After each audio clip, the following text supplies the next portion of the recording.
안녕하십니까. 명품 변호사 TV의 조용주 변호사입니다. 자, 오늘 소개할 사건은 뭐냐면요. 보통 이제 그 구분형 이제 상가로 이렇게 지면은 보통 이제 분양은 요새 이제 신탁사들이 하잖아요.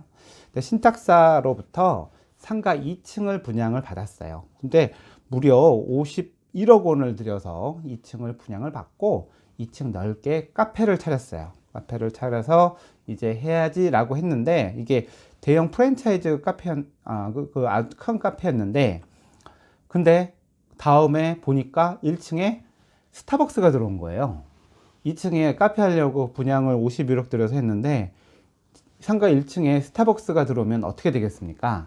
한마디로 망하겠죠?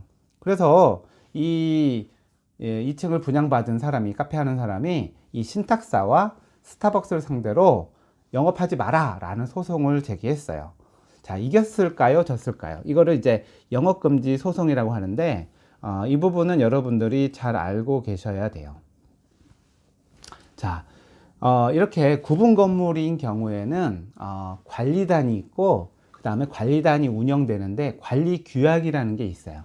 관리 규약. 그래서 이 일종의 회사로 보면 정관 같은 거죠. 그래서 이 건물을 어떻게 관리한다라는 그 관리 규약에 구분 소유자나 임차인들은 다 따라야 돼요, 의무적으로.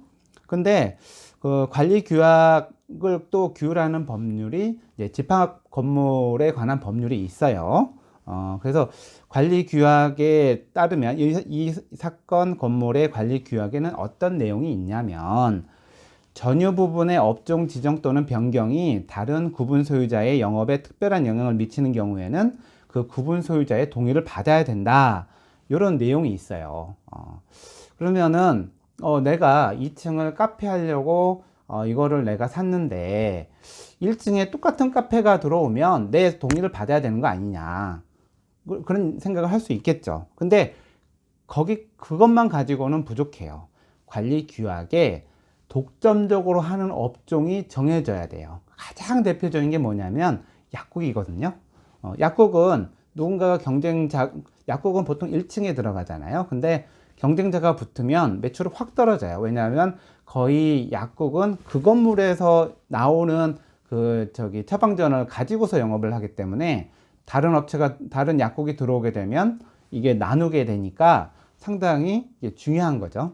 그래서 이 관리 규약 내에 독점적인 업종으로 이렇게 규정되어 있다면, 그 사람은 같은 업종이 들어오는 거에 대해서 막을 수가 있는 권리가 있어요. 만약 막 그런 게 없다면 관리 규약을 변경해야 되는데, 관리 규약을 변경하기 위해서는 구분 소유자의 4분의 3, 의결권의 4분의 3의 동의를 받아야 돼요.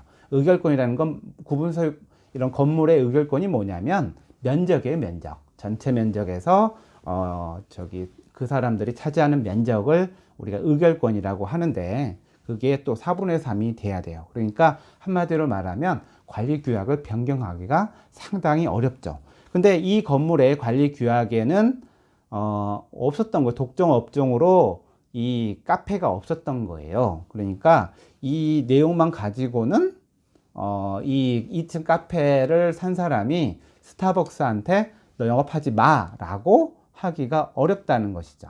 자, 이런 사례를 가지고서 우리가 이제 깨달아야 될 게 뭐가 있냐면, 어떤 그 상가를 분양받거나 아니면은 상가에 임차인으로 들어갈 때 내가 하는 업종이 그 건물에서는 독점적으로 하고 싶다라고 할 때는 그 내용이 관리 규약에 반영이 되어 있거나 아니면 관리 규약을 변경해야 되는 점이 있어요. 근데 애초에 건물 신축했을 때 들어갔을 때는 관리 규약이 없는 경우도 있어요. 그때는 그 분양하는 사람이 이제 너네만 한다라고 얘기할 수도 있는데, 그 신축한 사람이 얘기한 거가 나중에 건물을 지었을 때 그 사람들한테 꼭 영향을 주는 것이 아닐 수도 있어요. 제일 먼저 중요한 거는 관리 규약을 확인하는 거고요. 두 번째는 그 이제 상가 번영회라든가 그 상가들이 모인 데서 규약을 또 만들 수도 있어요. 그러니까 관리 규약은 관리단에 적용이 되는 거고요. 상가 번영에는 뭐 정관이나 그런 이름으로 적용이 될 수 있는데, 상가 번영에는 가입된 사람들끼리 채권적인 거예요. 그러나 관리단의 관리 규약은 일종의, 이거는 법에 의해서 보장이 되는 것이니까 사실 물권적인 효력 비슷하게 있는 것이죠.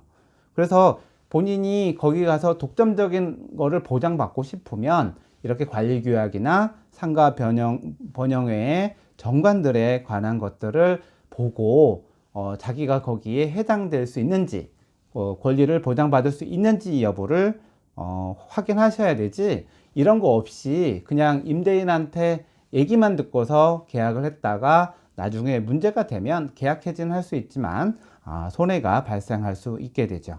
그래서 이 사건도 결국은 관리규약에 이런 내용은 있지만 독점 업종으로 정해지지 않았기 때문에 결국은 스타벅스에 대해서 너 영업하지 마 라고 할 권리가 없다고 해서 결국 소송에서 패소하게 되었습니다. 그러니까 여러분들 뭔가 들어가서 독점적으로 하고 싶을 때는 변호사들의 도움을 받아서 정확하게 권리 분석을 한 다음에 들어가셔야 되겠습니다. 자, 오늘 또 새로운 판례를 소개시켜 드렸습니다. 감사합니다.